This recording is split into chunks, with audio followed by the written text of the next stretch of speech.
Hello, everybody. Welcome to another episode of the Lunatics Radio Hour podcast. Happy almost Halloween. I'm Abby Brinker, sitting here with Alan Kudan. Hello. And today we have Bloody Mary themed stories for you all.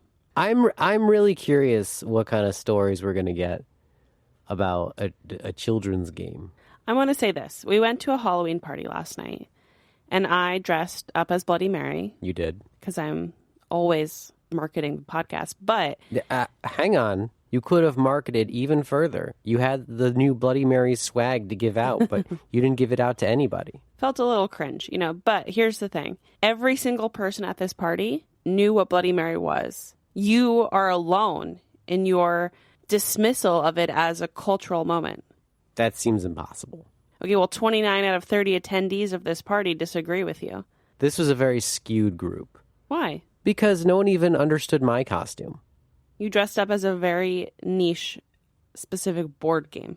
It's a great game, though. Yeah, it's a great game, but that doesn't mean that the general public knows what it is. It's not like Monopoly. Well, clearly they just have a very unique skill set of knowledge. Yes, you're right. It's the 29 other people. It's not you.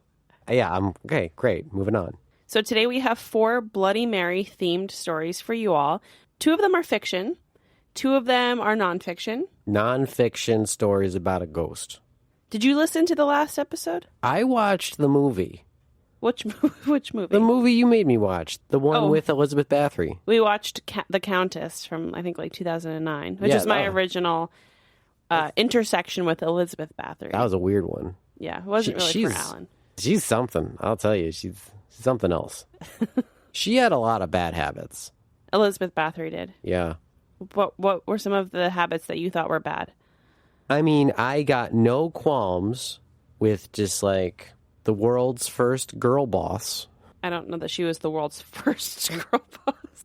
I like to think that there were women with power before the 1500s, but I also don't think equating female serial killers to being girl bosses is quite the message that I want to put out there. Okay, no. This was just, she was being a girl boss before it was trendy. Way ahead of her time. Okay. Clearly there's been other women in history. Sure. However, she made some bad decisions. Mm-hmm. Like the whole slathering in virgin's blood to stay young. That's bad intel. It's not going to work. Between Elizabeth Bathory and Queen Mary I, who do you think was more evil? Oh, Bathory, hands down. Do you think that... Well, here's the thing. So with Queen Mary I was just a bitch. Well, with Queen Mary I, we know what she did. We know for a fact that she executed 300-ish people. Bathory is still contested, right? It could totally be political bullshit. So you have to give her a grain of, of doubt or something about her reputation. Mm. The thing with Queen Mary, though, is that most monarchs executed a bunch of people. Yeah. It's a complicated web. I think of Queen Mary as just, I don't know, just like this monarch that's just like playing the game. Yeah. Of you execute people that get in your way. Sometimes you execute people just to show that you're powerful. And yeah, that's evil, right? Sure. But that's also, you got to take a perspective of the time. All the cool monarchs were doing it. And then you have Bathory where it's like, you know what? I could execute these people, or I can take their daughters and slather myself in their blood. Well, I'll say this. Only one of them has a metal band named after them. I mean, yes, of course, Bathory being an incredible black metal band. In fact, I made you listen to my favorite album. You did. Which is Nordland One, which is actually different from most of Bathory's other stuff. But still, it's my favorite. But there's got to be a band named after Queen Mary. There's bands named after just about everything and everybody. Let's look. Queen Mary is an upstate New York premier Queen tribute band and the only Queen tribute to feature a female singer in the role of Freddie Mercury. Okay, so not a metal band, but they know how to rock. Before we get into it, I also want to remind everybody about our Bloody Mary merch, which is up on lunaticsproject.com. Click on merch in the upper right-hand corner. designed by our incredible friend Pilar Kep. I think hands down the spookiest merch that we have to date. I love the design. It is so cool. We also have some stickers, so reach out to me on Instagram if you want stickers, but very, very, very grateful to Pilar because it's an amazing design. Pilar, if you are listening, first off, this is one of my favorite designs of all time. And secondly, I wore the Bloody Mary shirt on set and was approached by multiple people asking what's this from? We talk about the podcast, but then like, okay, cool. But who's your designer? And then I tell them who it is, and then they immediately wanted your contact info. So you are just killing it. And if you want yours, you can head to lunaticsproject.com and click on merch, which is where we keep all of our merch. Yeah, it's in the merch bag. Okay, enough of that. I am actually incredibly excited for these stories because, among many reasons, but one of the reasons being that 4 of our very, very talented friends are making their voice acting debut on the podcast in this episode. And I'm really, really thrilled for you all to hear the work that they've done because it's incredible. We have new people for this? Fresh meat, if you will. Fresh meat. That was a Butcher reference for all you Diablo fans out there. There's so many of you, I know. It's not just Alan. Okay, so let's roll the tape on the first story. We're going to ease our way into a density here. So this is our shortest story. I actually wrote We're just going denser and denser? Denser and denser, yeah. Jesus. Normally you do it the other way around, but that's okay. We're going denser and denser. We're going into the deep together. Sure. Yeah. Okay. Yeah. So let's just try a little brief one on for size. Okay, yeah. Normally on a dive, Yeah. you go down, Yeah. but then you come up again. Okay. We're I'll just consider it. We're just going down and staying at the I'll bottom. consider it. Okay, we'll see. Nothing is set in stone yet. All right, roll the tape. The Mirror. Written by Abby Breaker. Read by Adam McAloney. Bloody eyes stare back at me as I stand in my dark bathroom. Only a single candle illuminates the horrific scene in front of me. I could see myself in the reflection of the mirror, but I don't look like myself. I look dead. Or maybe undead. But either way, it isn't pretty. Blood drips from my eyes and teeth. My hair was hacked to bits and my nails were black and falling off. I know it sounds pretty metal, but in reality it's pretty gross. I admit I would have been scared, but this is just how my reflection appears at night. I've been living with this burden since I was 8, and I played the sleepover game Bloody Mary. You know, the one where you stand in front of a mirror and chant her name 3 times and blah, blah, blah. A ghost appears or some shit. All the other annoying 8-year-olds run in and out of the bathroom, giggling and scaring each other. No one ever expects it to work. Well, in my case, it worked. Yay for me. Ever since that night, I can't go to the bathroom after dark without looking like an absolutely grotesque version of myself. At first, I tried to avoid mirrors, but now I'm used to it. Hey, it actually makes me feel a bit better about myself during the day. Silver lining. The interesting thing is that when I was 8 and this first happened, I swear there was a figure in the mirror, beside me, I mean, like a woman with a fucked up face standing next to me, smiling in the creepiest way. Real B horror movie shit. But ever since that night, it's been me who looks messed up in the mirror. Which begs the question, how the fuck did that happen? Am I now Bloody Mary? Am I living in some alternate universe while the real Bloody Mary has escaped into my body and is living out my hopes and dreams? Is this why I can't get out of this small, stupid town I've lived in for the past 29 years? Or is someone always with me? Is some screwed up demon watching me while I go about my sad life? Sharing my brain? If I think about it all too much, I'll go crazy. So I try not to for as long as possible. But inevitably, I have to pee in the middle of the night. And boom, Bloody Mary's in my face yet again. If only I would remember to stop drinking sleepy time tea before bed. But that's a story for another day. And before you jump in with your obvious suggestions, yes, I've tried reversing the ritual.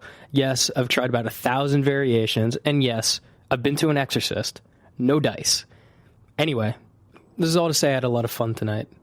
I'd love it if you came back to my place, but I wanted to warn you ahead of time in case you caught my reflection in the mirror after midnight. What do you say? That was the most Abby story I've ever heard.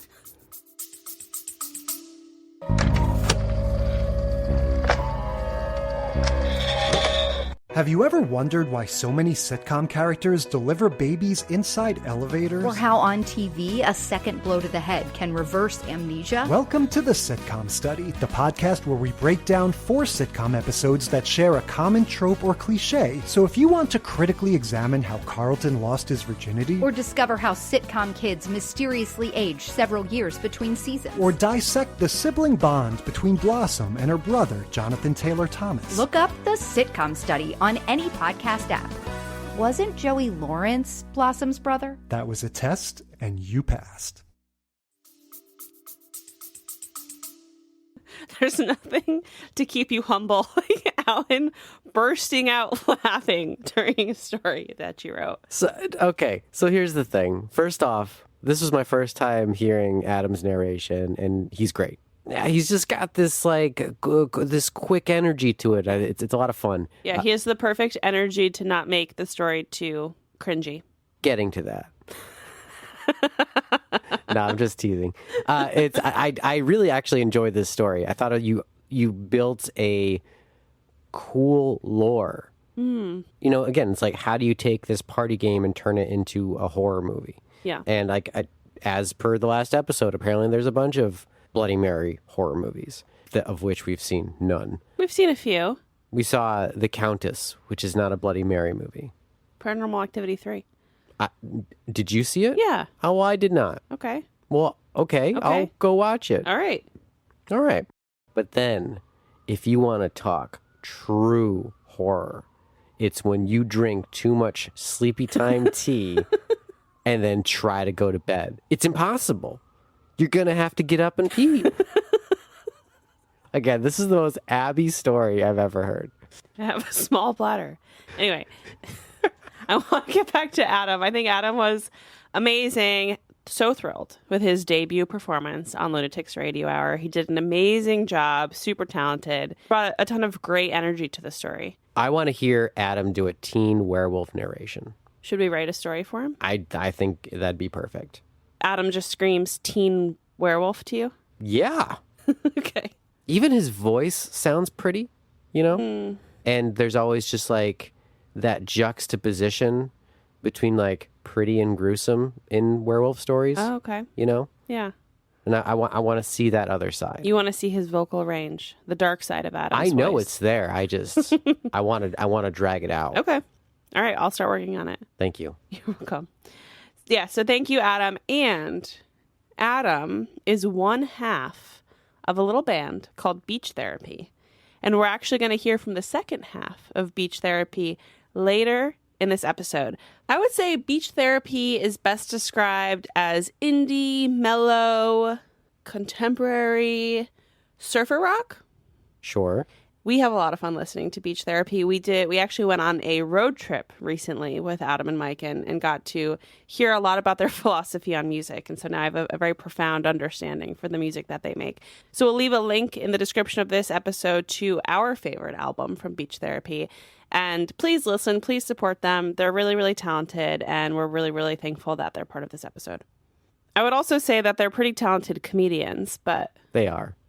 They're funny guys. They're really funny guys.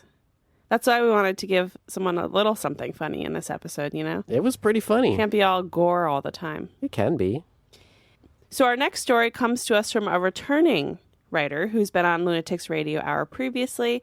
This story is from J.R. Santos, and J.R. also sent in a story for our Goblins episode, if you recognize his work. He's from Portugal. The story takes place in Portugal. It's a local take on the format of a Bloody Mary ritual. So it's a little bit different, and I love that we're going to get some kind of fresh energy in this. Yeah, that's great. Yeah. Okay, so here. Great, roll the tape. The Sunday Stalker. Written by J.R. Santos. Read by Jeff Ayers. The following testimony is a recreation translated from the original source material. Translated from Portuguese, the original account is from an audio recording dating April 4th, 1994. The statement was originally provided by Manuel Oliveira, age 82, who appeared to be in full control of his faculties. Older neighbors attested to him telling the same story for decades to anyone who would care to listen. I saw him myself. People had warned me before about him, but they warned us about mermaids too, and I don't think those are real.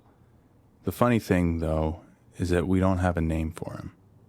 It was just a man who would take you away if you were naughty, a boogeyman. Anyway, back then there was only one church because it was very isolated and too far south, just beaches and the sea. Imagine a little town with all the small little buildings painted white and everyone's skin is tanned by the sun. It's still hot during summer, hot enough some people die. My grandparents made me go to that small little church, and when the bell rang, everyone could hear it far and wide. Every Sunday, the church bells rang to call us to Mass, and you would just go. Tourists were a thing, but not as much as these days. All the people who attended any church were locals, and everyone knew everyone in the village. I was running barefoot down the street, and this must have been, I was 12 or something like that. No, yes, I was 12. My older brother died that year. My clothes had been my brother's leftovers. He had grown too big for them, and I had no shoes yet. He had his first pair that year. Beautiful brown shoes. A local cobbler made them, and they were the most beautiful shoes I'd ever seen. It makes me sad how we don't make things anymore. Oh, I remember. I was alone that day. Did I say that already? My grandparents were sick, and my parents had to go to the market at San Pedro to sell fish, and they took my older brother with them. I was young, so young. The night before, I snuck out of the house to meet my first girlfriend. We were up until late. We sang and played by the sea. She said to me, "Go home, Manuel. If we're late for church tomorrow, God will send a devil to punish us." I laughed. I told her I wasn't afraid. She dared me to prove it. I don't know if she made it up on the spot, but she told me her older sister had taught her. She made me pick up a small rock and draw a stick figure on a bigger rock. I drew the little man with long arms and legs. We buried him upside down, and she drew a star in the sand right atop that rock.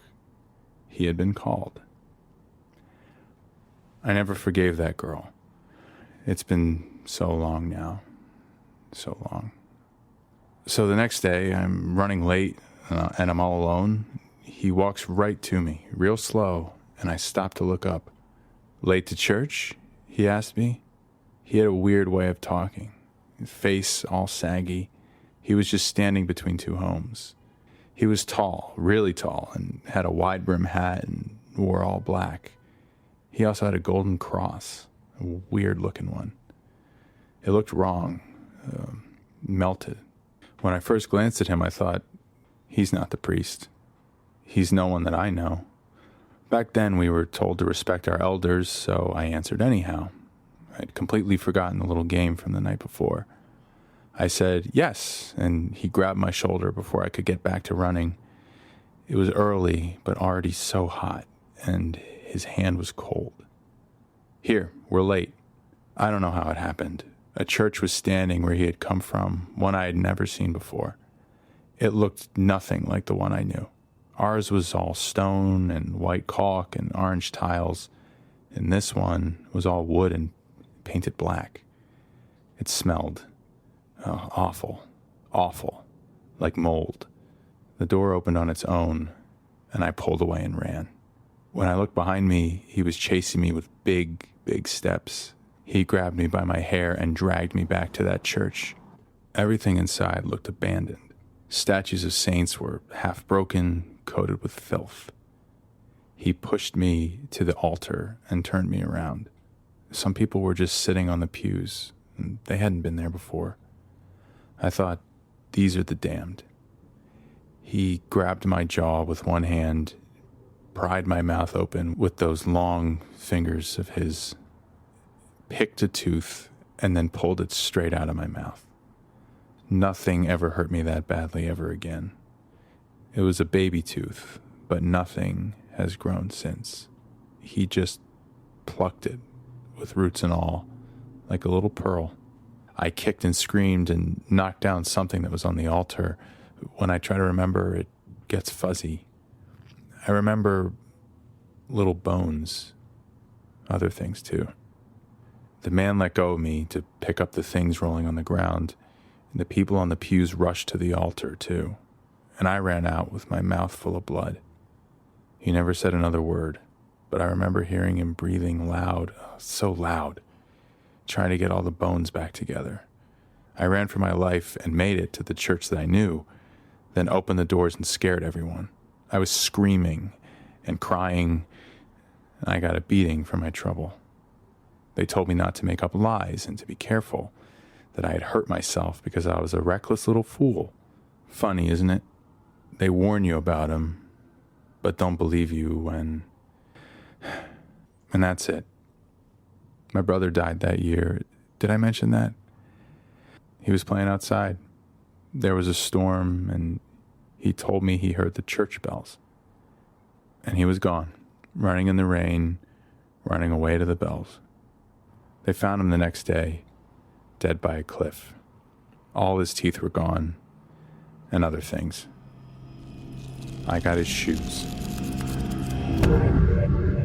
I gotta say, that story had chops. That was excellent. I wish we had more localized or especially foreign folklore Sure. type stories, right? On the podcast, yeah. Yeah. And it's always been like the great ambition project to just do a series of like horror around the world, where we just like do a series on Portugal, you know, a series on Greenland. Yeah. You know, I'm sure Kenya has some like crazy fucking folklore. Of course. And you know, these are things that I wouldn't even know where to begin, and so it's going to be brand spanking new. But regardless, this story, it checked all the boxes. It was relatable. It was scary, and it had that very old time folklore feel, especially when you have this like demonic entity or something that plucks teeth.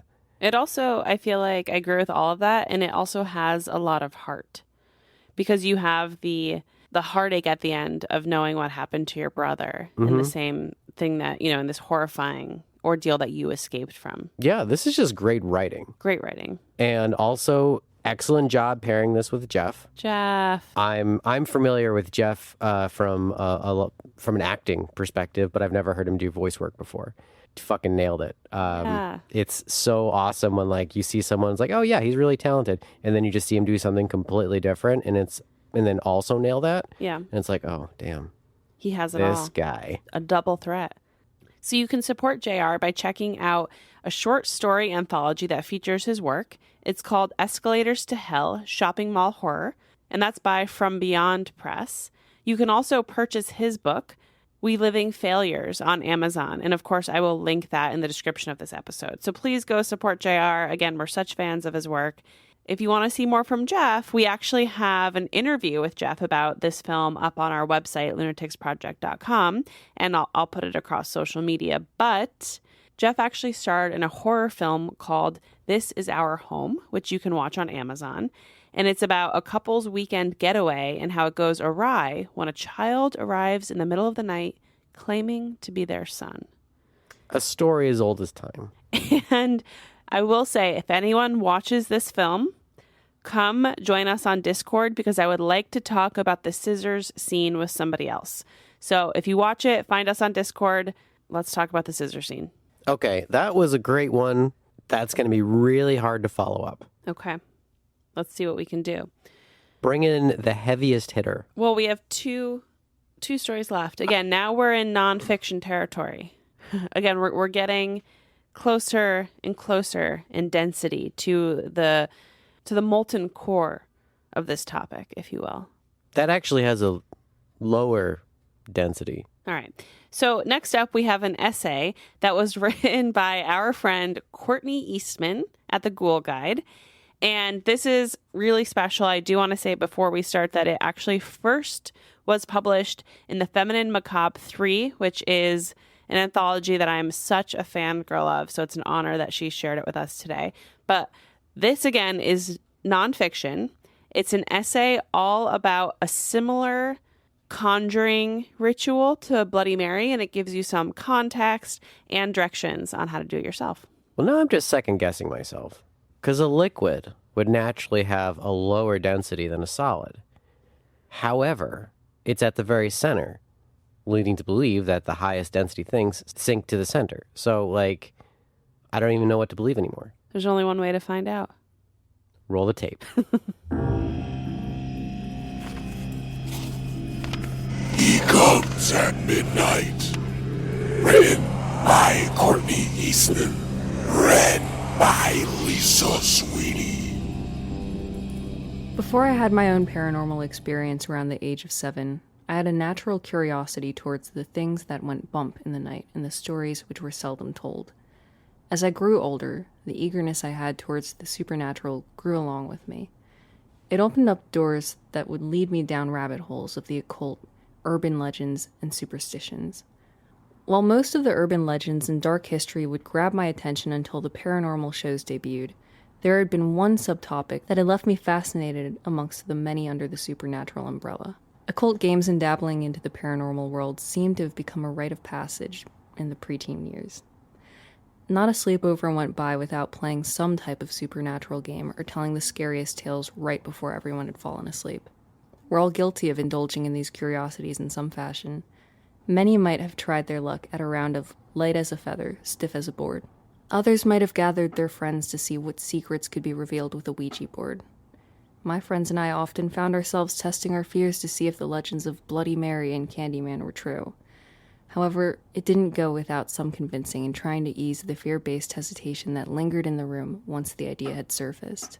Oh, come on, it's just a game. I never knew who I'd been trying to convince more when I made the enticing comment. My friends or myself. But it had been enough for everyone to hear as we piled ourselves into the bathroom to face our fears. Though we didn't see anything besides our candlelit reflections after muttering the cursed name, we ended up laughing over the fallen suspense when nothing happened and went on with the night. Still, these occult games and legends left me intrigued. In mid to late 2011, my interest in these games peaked once more after lying dormant for some years. A blog post had come across my screen late one night, detailing a handful of supernatural games that were crowned as the most dangerous games to be played. Each of them had been laced with just as many warnings as there were intricate rules. They were all unique, yet spoke of the same grim outcome if anything were to go awry. One by one, I read through the list while slowly creeping myself out the further I scrolled. A dark twist on a beloved childhood game carrying a foreboding name claimed the last spot. Its frightening details were some I couldn't recall from past readings, and the unsettling feeling it brought left my stomach in knots. However, that didn't stop the morbid curiosity from pulling me deeper into the story of the Midnight Man. It's to be believed that the Midnight Man stems from an ancient pagan ritual primarily used as a punishment for lawbreakers to perform, served as a scare tactic to deter anyone from disobeying the gods. There are claims that this ritual could have severe consequences, including possible mental scarring. In what seems to be a tormented game of hide-and-seek, those whose fate is up for question summon the Midnight Man, then are left to spend the dead hours of the night outrunning him and the ill fate that comes once he finds his victims. While a connection to actual pagan traditions has yet to be confirmed from my knowledge, the spine-tingling tale seems to have gotten its start on Creepypasta, a popular horror blog accessed from around the world. Over the years, the original posting of the story had disappeared into archives, but the information of this ritual found ways of being spread. Short stories had been written by inspired bloggers, while thrill seekers looking for content dared to play the game for YouTube views. The legend had even seeped into the Hollywood world as several horror movies painted the picture to this grim game. And while it's known to take everything coming from the internet with a grain of salt, I can't help but find myself wondering if there's something actually to the game, or if it's just a great story that knows how to pull a horror audience in. For the brave souls that wish to have their hands at this game, there are a few things you'll need to gather and need to remember as you go through your night. Though it's highly encouraged not to dabble with this game, if you happen to still go through with it, it'll be wiser to play with more than one person. The directions for the summoning are to be followed precisely, and you'll need to remain vigilant. This isn't for anyone who cannot see anything through, because once the game is started, there's no going back. Supplies needed: 1 candle, a lighter or book of matches, a piece of paper, a pen or a pencil, a sterilized pin, a closed wooden door, salt, preferably enough to cast a circle if needed, a home or building with enough space to roam around. The invitation. Players are to begin before midnight. Once everyone involved has their own set of items needed to perform the ritual, you may begin. On your piece of paper, you must write down your full name, first, middle, and last, with the writing implement you've chosen. Taking the sterilized pin, each player must prick their finger and squeeze a drop of blood onto the paper, thus sealing their fate in the game. While the blood soaks into the paper, take this time to go around the place you're playing and turn off every single light. Once all the lights in the designated playing area have been shut off, each player is to take the paper with their name on it and place it in front of a closed wooden door. Use the matches or lighter to light the candle and place it on top of the paper. Every player now must knock on the closed door 22 times, leaving the final beckoning knock to happen precisely at the stroke of midnight. After the final knock, you are to open the door and blow out the candles before closing it. Once the door has been shut, everyone must immediately relight their candle and prepare for a night that some might regret. The game begins. The relighting of each candle signifies the beginning of the frightful night one could be in for. Now at all costs, participants are to avoid the Midnight Man as they wander through the area designated as the playing field until the clock reaches 3:33 a.m. Each holding their candle, matches, and salt, players need to constantly be on the move and hyper-vigilant to their surroundings. The Midnight Man lurks in the shadows, watching your every move as he waits for the chance moment to strike. If one becomes sentient for too long, they run the risk of becoming a target for the Midnight Man in his wrath. There are a few known ways to tell if the Midnight Man is close by and if danger is on the horizon. One could feel the sudden temperature drops that his presence can bring, while some might hear his taunting, disembodied voice. His shadow figure has also been spotted out of the corner of participants' eyes, or even lurking in the corners of the room. If any of those occur as you're playing, leave the room immediately and hope he isn't following behind. However, if the candle in hand goes out for any reason, that's when the danger truly sets in. From the second the candle flame diminishes, you have 10 seconds to relight the candle in hopes to stay safe from the Midnight Man. If the candle fails to become relit, the participant then must quickly circle themselves with the salt and stay inside until 3:33 a.m. You mustn't fail to do either. Failure to complete the salt circle or relight the candle could result in one's worst fears becoming true, whatever they might be. From the time failed to the game's end, the Midnight Man tortures the failed player with hallucinations of their greatest fears. Though some tellings of this tale claim, if caught, he could remove organs and bring death upon those who lost the game. As the clock strikes 3:33 a.m., the game comes to an end. Those who have not been closed in a circle of salt can blow out their candle and stop wandering around. Those given a second chance can step out of their circle, and hopefully, for those who didn't quite make the 10-second time frame, their hallucinated nightmares are ending. For those who survived have avoided the Midnight Man's attempted attacks, you've successfully and narrowly won against him. However, players should never assume that he's left once the clock has struck 3:33 a.m. Some believe that once you've played, he never truly leaves. The warnings. Players are not to turn on any of the lights or use a flashlight or lighter to replace a candle throughout the game. Players are not to sleep at any point during the game, even when surrounded by salt. Players are not allowed to leave the house or building once the game has started. You must remain indoors until 3:33 a.m. Players are not to use another person's blood at the start of the game. Players are not to provoke the Midnight Man at any point during the game. The Midnight Man will remain nothing more than a scary yet thought-provoking legend for me. I'm not sure if the unsettling realness feeling it always brought me will ever go away. It's been 10 years since I first found out about this legend, and yet the same stomach-knotting feeling I had that first night still rushes over me. The thrill that comes with the paranormal field has lured me into many unfortunate and scary situations, but trying my luck with an entity of his stature isn't one worth chasing. At least, not yet. Though, if you do try your luck to see if this urban legend has some inkling of truth within it, I'd like to know your experience. I mean, what could go wrong? After all, it's just a game. You might have said this early on, but where did this come from? So this is from our friend Courtney Eastman, who's also known as the Ghoul Guide on Instagram. She's one of our great internet friends. And this essay first appeared in the Feminine Macabre 3, which is an incredible anthology that I absolutely love. But it's filled with personal essays and, you know, kind of like information sharing from the paranormal community. And so Courtney took that opportunity to write about a legend similar to Bloody Mary called the Midnight Man. And she provided, again, like historical context to the story, instructions on how to play the game, and, you know, some personal anecdotes in there. I just really enjoyed it. I felt it was very fascinating. Yeah. I think we should put more Instructables on here. Oh, Instructables. It was cool. It was a nice change of pace. I found it very matter of fact while without being the least bit dry. There you go. We love that.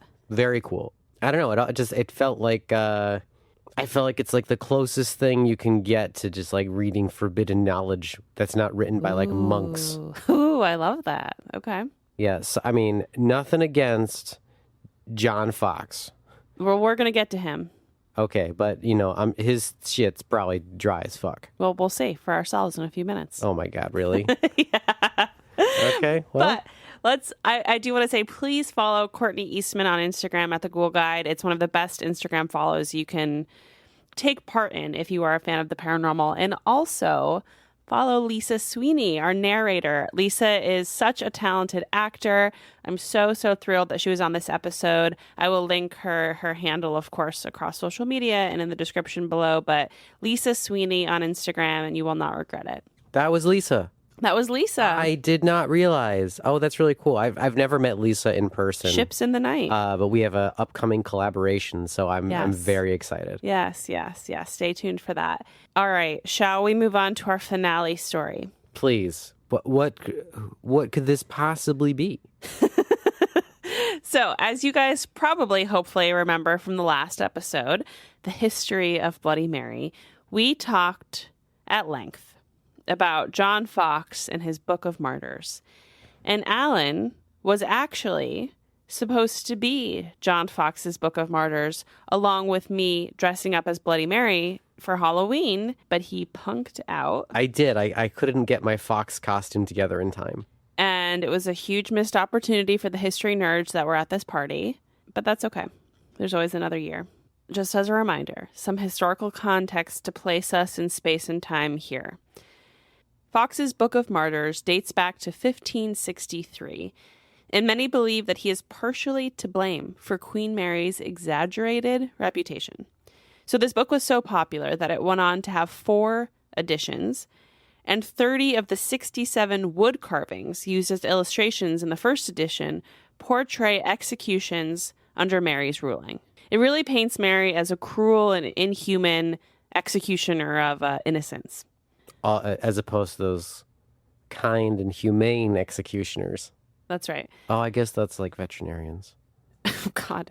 Beyond the number of carvings dedicated to Mary's reign, there's also very obvious gruesomeness depicted in these visuals, right? They're not easy to digest, and we will post them on social so you can see what they look like. So without further ado, I picked some of the most rock and roll execution portrayals that I could find under Mary's chapters. Let's see how rock and roll John Fox from 1563 can possibly be. All right, here we go.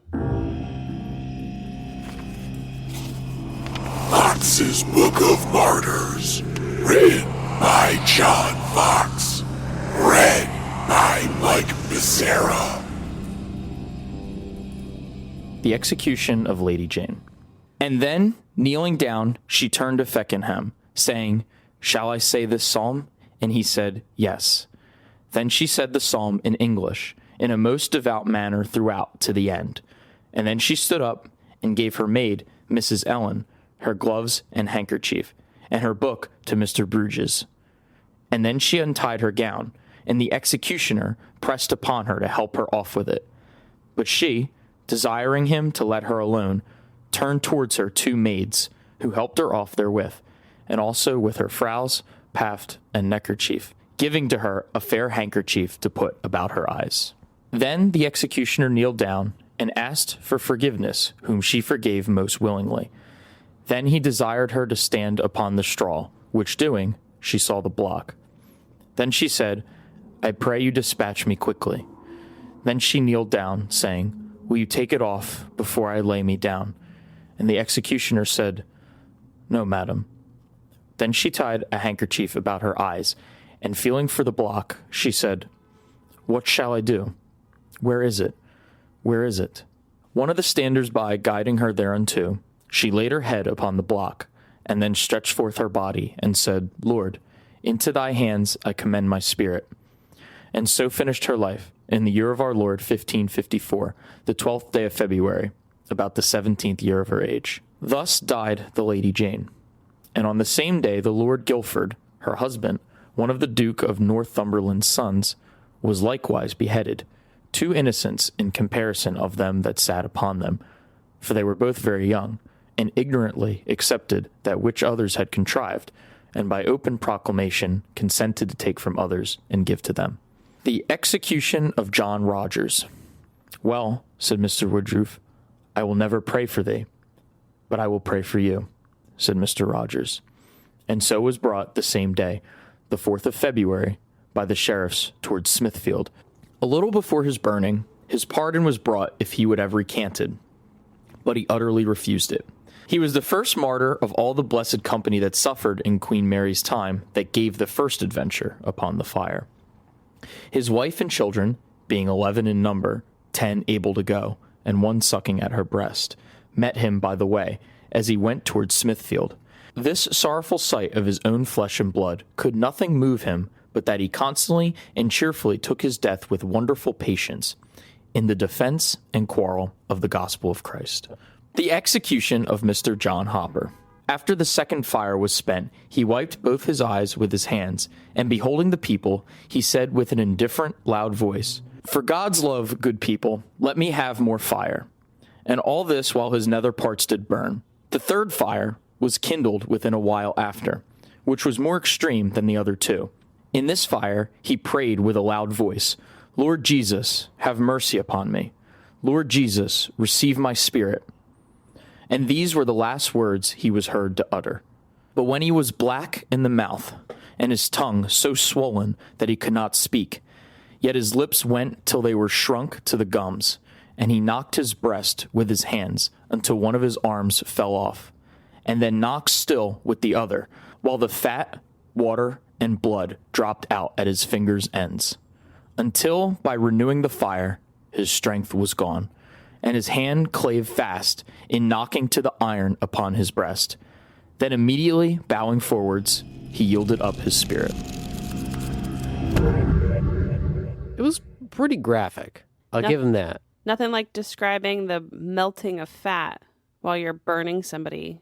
Right, or things falling out of your mouth as, like, your organs boil. Yeah. It's a weird one. Kind of a somber note to leave us all on, I suppose. Like, I know this is a very important Christian text. Well, it's a very important piece of propaganda. Well, these are martyrs. Yeah. So, theoretically, you're trying to be sympathetic to these people being executed. The purpose of his writings here is to, exactly what you're saying, provide sympathy to the Protestants that were executed under the reign of the Catholic Church in England and in Scotland, I think. So the reason for the heightened level of detail in these graphic displays of violence was to vilify Correct. the Catholic executioners. I think it was to vilify Catholicism. Sure. I now understand. Great. So John Fox is really just a hype man. Which is coincidental because Adam and Mike are perhaps the hypiest men that I've ever met. They are incredible hype men. It's incredible, mind-blowing hype men.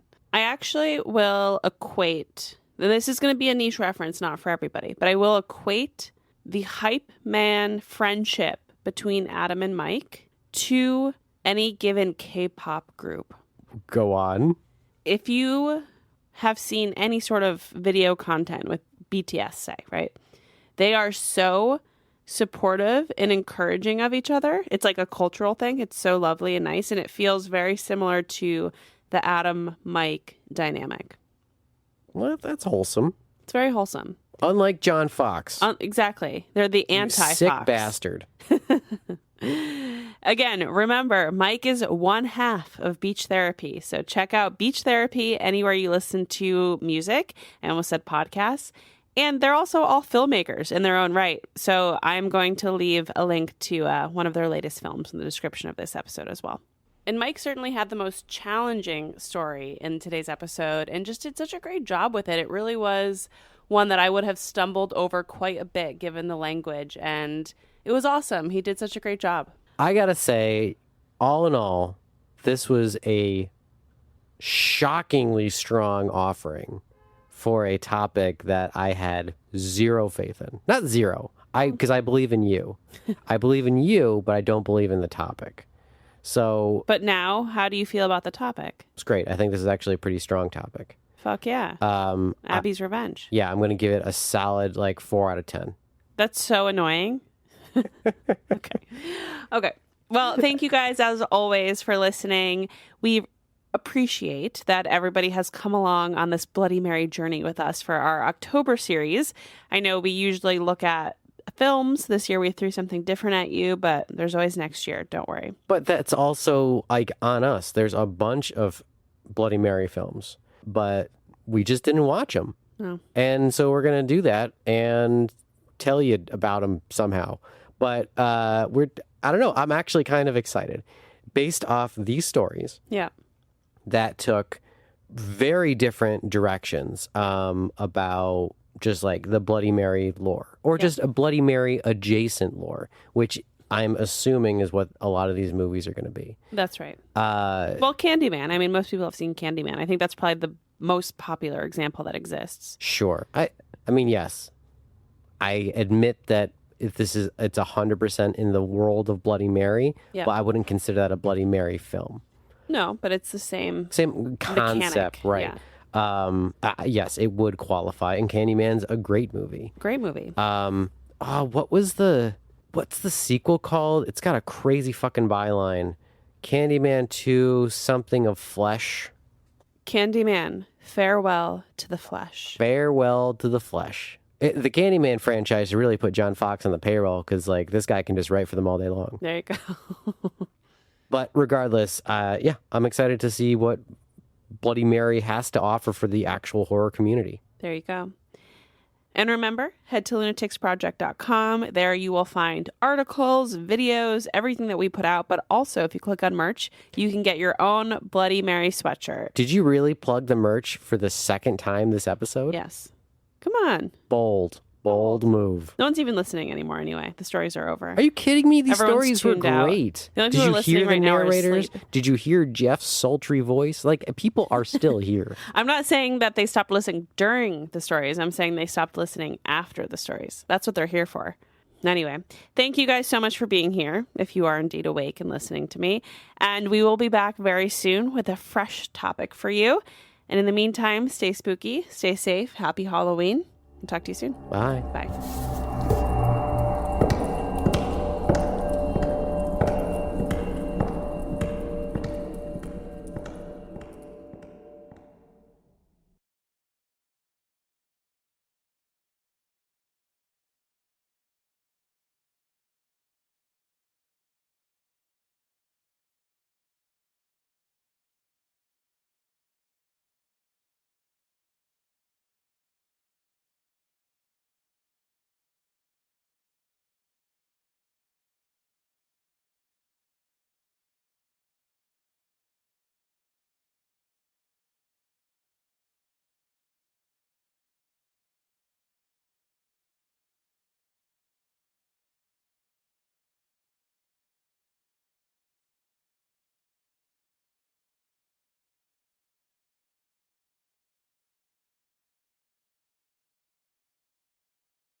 Thanks for listening. If you'd like some bonus content, consider supporting us on Patreon to access our patron-exclusive podcast, Horror Movie Club. Also, head to lunaticsproject.com to check out our spooky merch and apparel. You can find us at Lunatics Project on Twitter and TikTok, and The Lunatics Project on Instagram and YouTube, where you'll find our short horror films, cemetery tours, and so much more. And please rate and review. A little feedback goes a long way to help us grow and get more content out there. Our cover art is by Pilar Kep, and musical bumpers are by Michaela Papa and Jordan Moser.